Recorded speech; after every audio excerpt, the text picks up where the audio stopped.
I would never hide from you guys. What's going on? How are you guys doing? Angel, mother, Angel. Oh, just trying to do something nice. And when you spend money on your business, you want to make sure that you're getting the most from it. Um, you know, even if that means going deep down into the basement to find a vintage bottle of Your Ad Here uh, for today's show. Not just playing. The money part or whatever would be on this service, man. As Angel just demonstrated, we are also streaming live on YouTube right now. Um, and as always, live on Facebook. Hopefully, you guys can hear me well. Uh, yeah, what's going on? I tried to start it right at 6:30, but I don't know. Stuff don't happen all the time. I'll be trying. I don't know, but this behind the stuff scenes, hopefully it'll help in the long run or whatever. So, if you guys would allow me 30 seconds to share the show, and you guys are in here, if y'all can share for me as well, I would definitely appreciate that.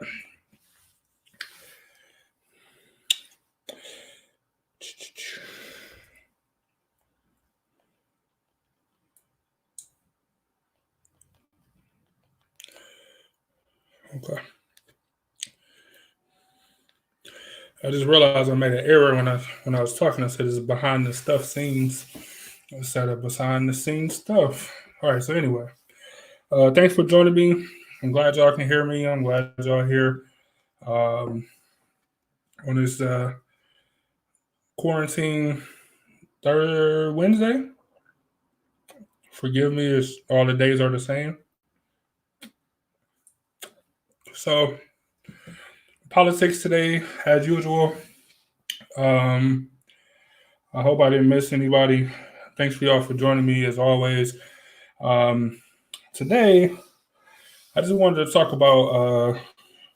I mean, nothing's going on politically. Nothing as far as um, Democrats or Republican. Trump is doing what Trump been doing this entire 4 years. Um, Joe Biden is having press conference at home talking about all the stupid stuff that Trump been doing, and it's been the same thing. But today, I just wanted to have a discussion. Yeah, I know it's Wednesday, Mom. My bad.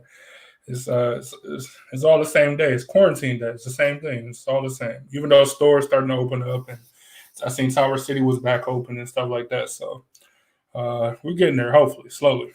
Um, but I did want to just have a conversation in regards to like moving forward with politics, moving forward with um,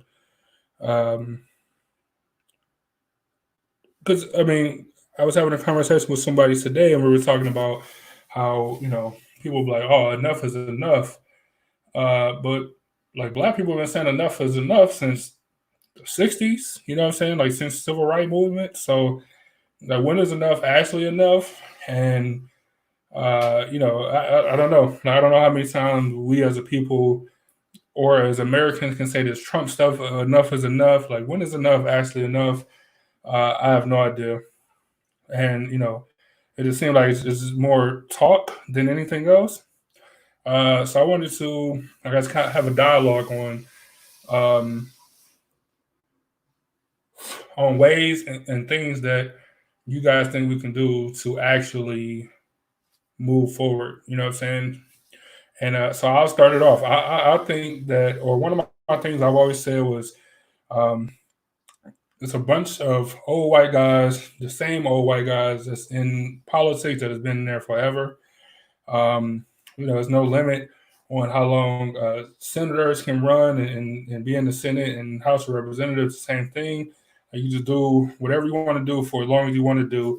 And I've always been a big proponent of getting those old people out of there and getting some new people in there, like some fresh faces, some fresh, new, younger ideas potentially.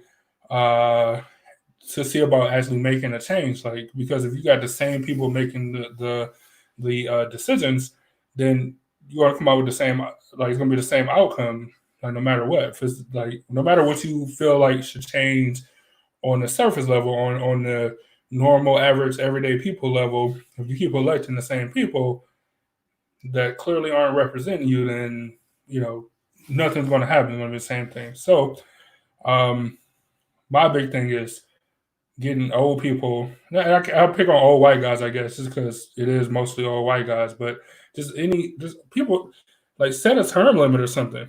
You know what I'm saying? So people not just in the Senate forever. Like Mitch McConnell just been there forever.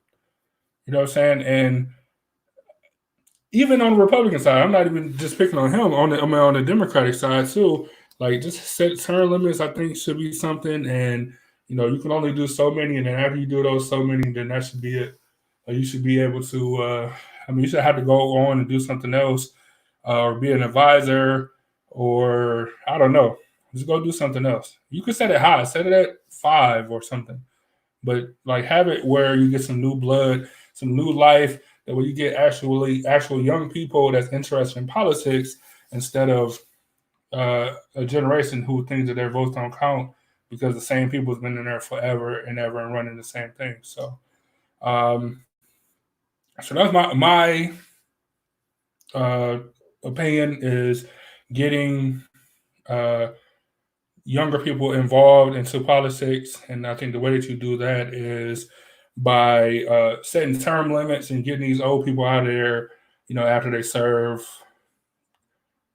You make it as high as you want to, but like, set a limit, like, set something, like, have a hard cap of some number, like whatever number y'all think it should be. My mother said, yeah, until he died. Yeah, like, these people are in there forever. Um, I wish I would have did research on numbers to drive home, like, how long these people, Mitch McConnell, and even Joe Biden, before he was like the vice president, because he was in there forever. Like, how long are these people, like, in these same offices, man? It's just the same stuff over and over and over, and it's just, I don't know. It kind of drives me crazy to think. You know how they say, like, the definition of insanity is to keep doing the same thing over and over and over, expecting a different outcome. I mean, it's pretty much what we're doing. You know what I'm saying?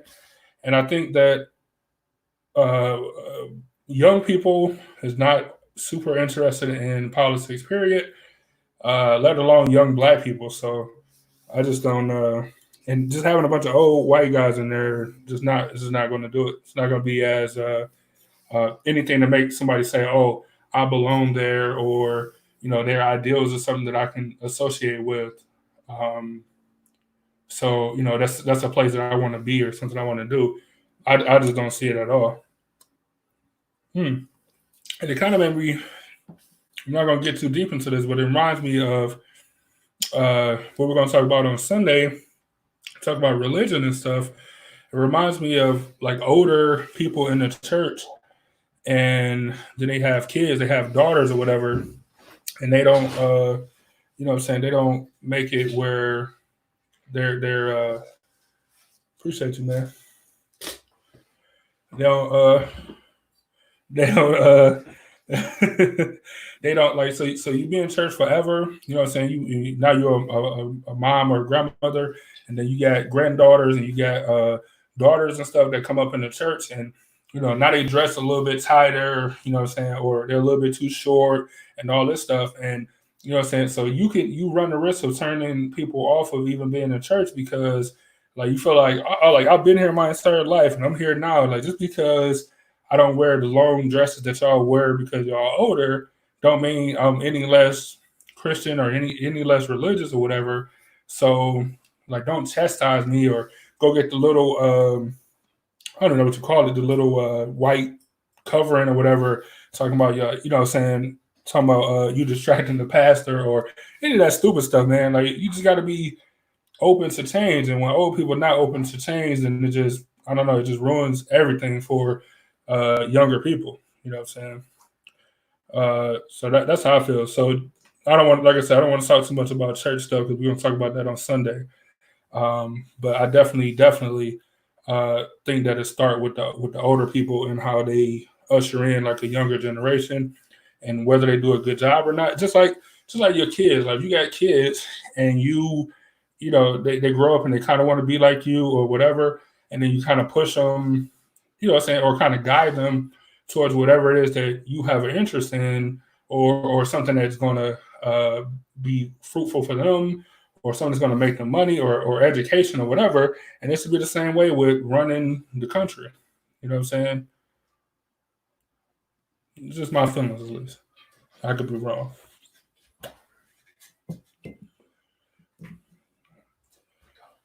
Appreciate you. So yeah, so tell me what y'all think, man. Tell me, do y'all think that it's do y'all think it? I don't want to say start with the older people, but do y'all feel like older people are to blame for the lack of interest in politics?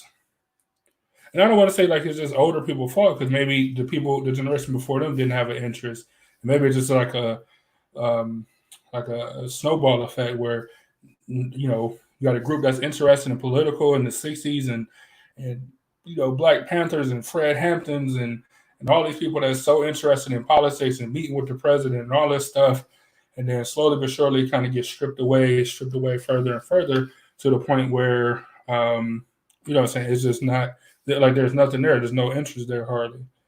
'Cause we didn't, like I said, I don't know how many times we could talk about, um, you know, get out there and vote. And I used the example a couple of weeks ago about BET saying every single time, rock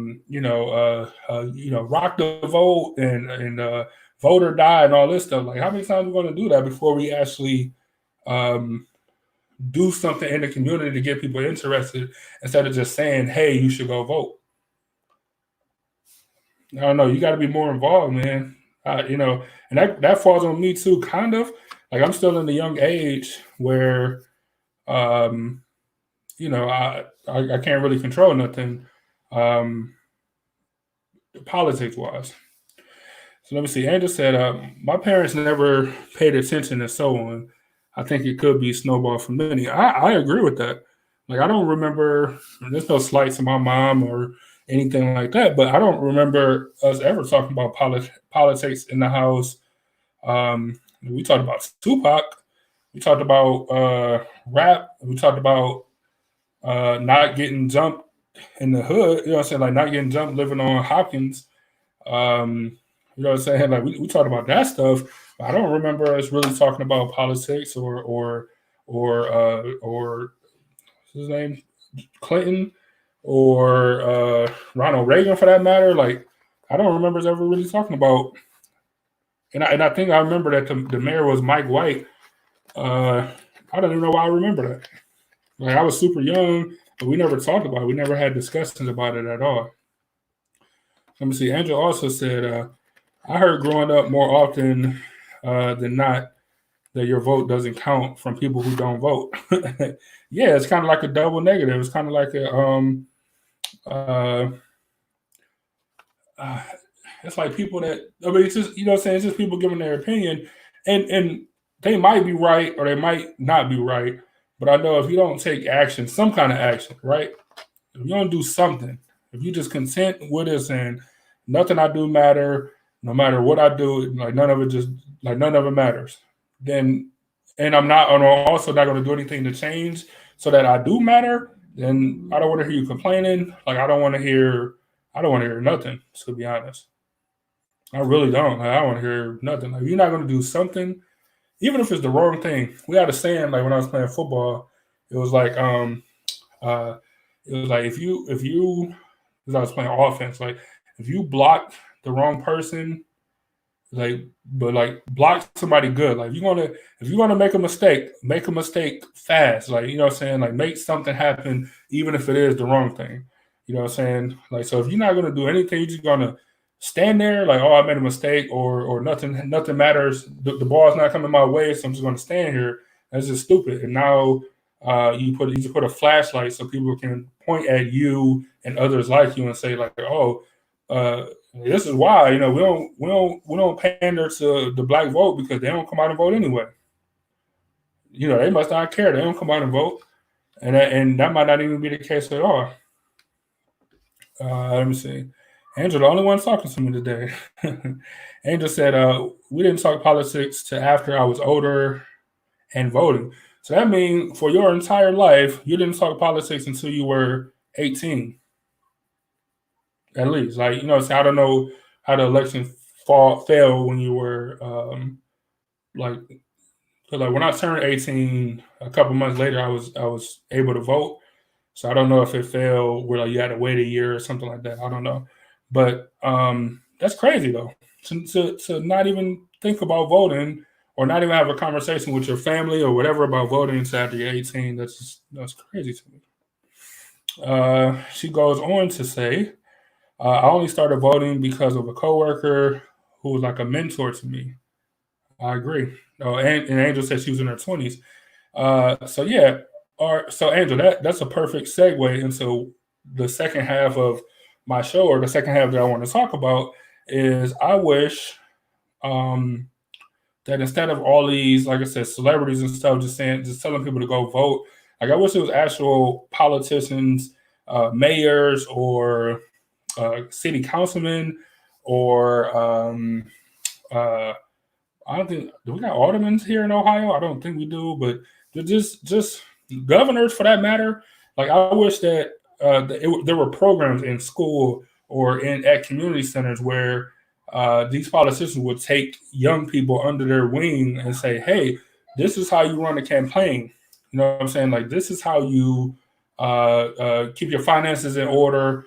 This is how you go out and find like your team of people. Um, this is like the kind of platforms that you know, this is how, or whatever your platform is, like this is how you should approach everything in this way. Or even if it's as simple as, hey, these are the forms that you file when you want to run for mayor. These are the forms that you file when you want to run for a councilman, or just anything. Like even if you're a habitual political loser, I can't think of the guy, man. He ran for president for like a gang of years in like the 80s and 90s. I think once in the 2000s, and he was like fifth place when there was only two people running. Like he was not even close. But even somebody like him that actually went through the process and got on the national ballot, or got on the ballot, period. Like to be able to take somebody under their wing and say, hey, like this is how you do it. And I don't care if it's Republican or Democrat, because if it was a thing like that and it was ran by I don't know any Republican names. If it was ran by DeWine, who's a Republican, before all this Corona stuff, where he gained a lot of respect from me personally, if he had like a political boot camp or something, like that's something I would definitely go uh, to learn the game. So it works on two levels for me. It works for me because one, I can learn things, and two, if they're the enemy or whatever, or somebody on the other side or my opponent, I can also learn the tactics that they're using. I can take it back to my people, take it back to my group, and say, hey, this is their process, and this is how they look at stuff. So this is our counter to it. You know what I'm saying? Like just a process of how to make things happen, and just to get younger people engaged, man. I think it'll be an amazing thing to do. Like I'll be 30 here in a little bit. Like I can't run for president if I wanted to. You know what I'm saying? In 4 years, whether it's Biden or Trump win or whatever, if I wanted to run in 2024, I couldn't. Like I'm not old enough to run. You know what I'm saying? But that don't mean that I couldn't be in somebody's uh, I'm gonna say it later, in somebody's systems, learning the ins and out of politics and how to, like I said, run a campaign, whether it's speech writing, like, here's how you talk, here's what you don't ever say, like, here's how you communicate to your people, like all this stuff. Like, I just feel like um, something big that politicians could do would be to actually include younger people in their, like, a program, like, just, hey, this is the process, let me take you under my wing and this is how you figure that stuff out. So let me jump back to the comments. Angel said, she said, my mom started voting then, so she would have been in her 50s. I wonder if she ever voted before then. We never talked about it. So that's a true thing. Like, it's very, very very possible that your mom, like a white female, didn't vote until she was well into her 50s. That's a very great possibility. Where I think on the opposite side, like black people were like vote or were like fighting for voting rights. So I think my grandparents, I don't know if they did, at least my grandmother. My grandfather, I'm almost sure he didn't. I don't think I ever heard him talk about voting. I never talked about it with my grandmother either. But I would think people their age that actually was around when they were fighting for the right to vote that they would have voted, especially being black. But I'm not exactly sure. And like I said, your mom being like a white female from like a smaller town, it's very possible, and that's I'd be watching never even talked about it. Angel said, "Can you search and see if and when someone voted?" Um, no, I don't think. I think actually, I think you can somehow. I remember voting. I remember looking at my voting record since I turned 18.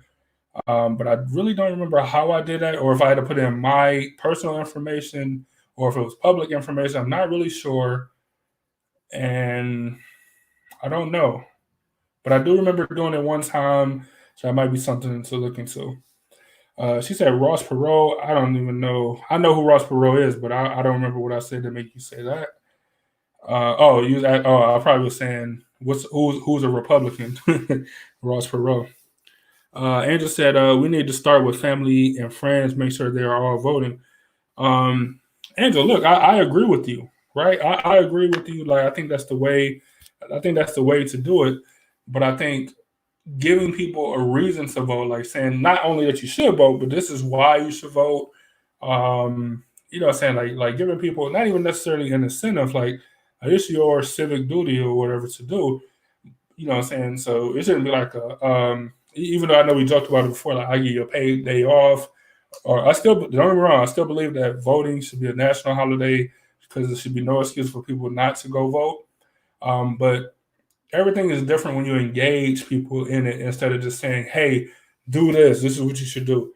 Think about it in your work life, right? If your boss say, "Hey, this is what I need you to do. It got to be done. Get it done," instead of saying, "Hey, Angel, you know, this is the goal. We have to do this.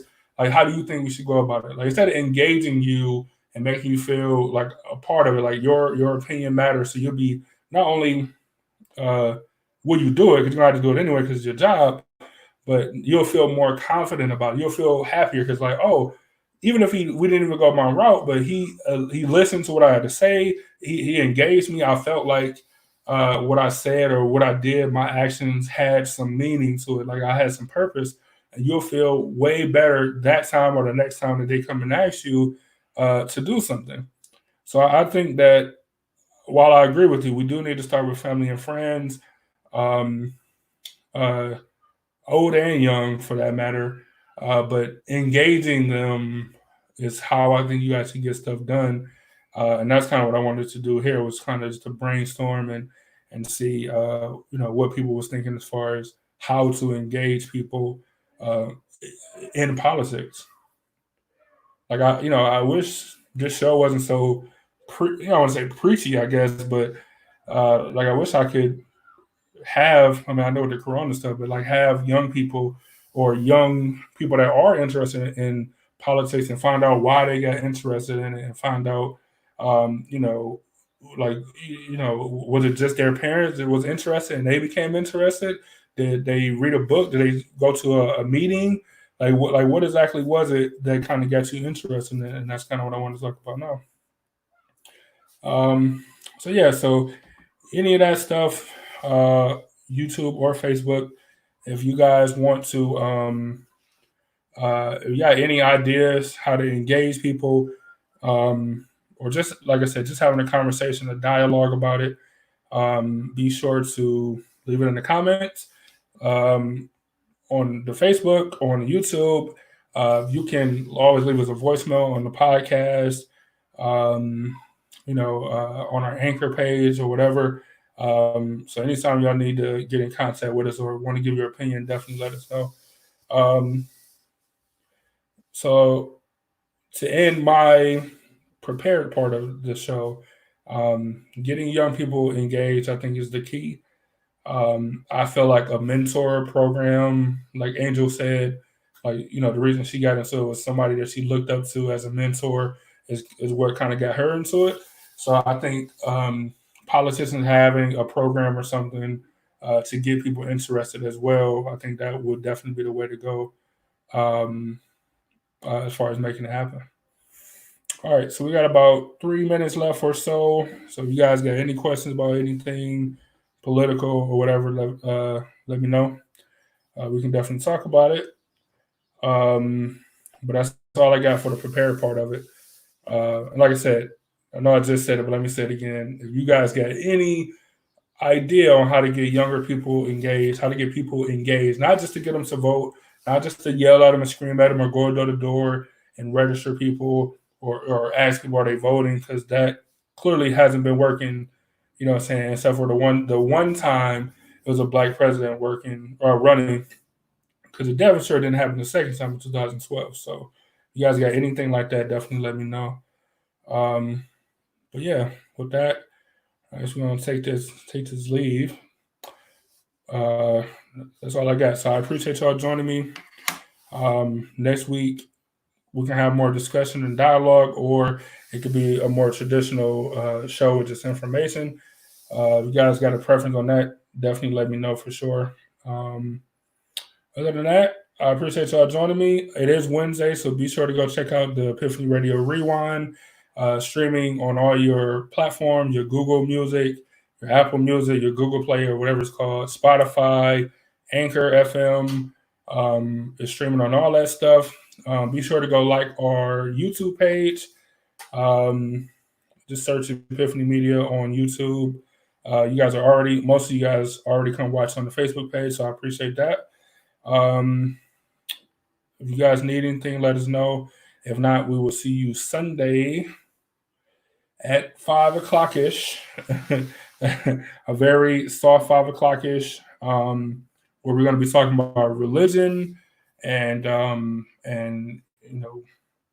outlook, and we might even talk about young and old, that whole story. Um, so yeah, join us Sunday because it might be a little controversial. Grab a friend, come join us, sit down, grab a preacher, grab a minister if you want to, and let's have some good conversation. It should be a pretty good show. We're definitely talking religion. Yeah, Erica, we talking religion. So tune in Wednesday if you can, or Wednesday. Today, Wednesday. The quarantine's killing me, guys. So tune in Sunday. And yeah, we're definitely gonna be talking religion. If you guys got any religion uh, questions that you want us to ask or answer, you can leave that on the voice on the anchor voicemail. We'll play it on the show. If you guys want that link, let me know. I'll send it out a little bit later. You can always send us messages about stories that you want to talk about or anything like that. But yeah, this Sunday should be a pretty good show, and it only make it better if you guys come join us. So I want to thank you all again for joining me, and the other people watching. I appreciate y'all's support as always. I mean, we all do here at Epiphany Media. Y'all have a good night. Have a good rest of your week.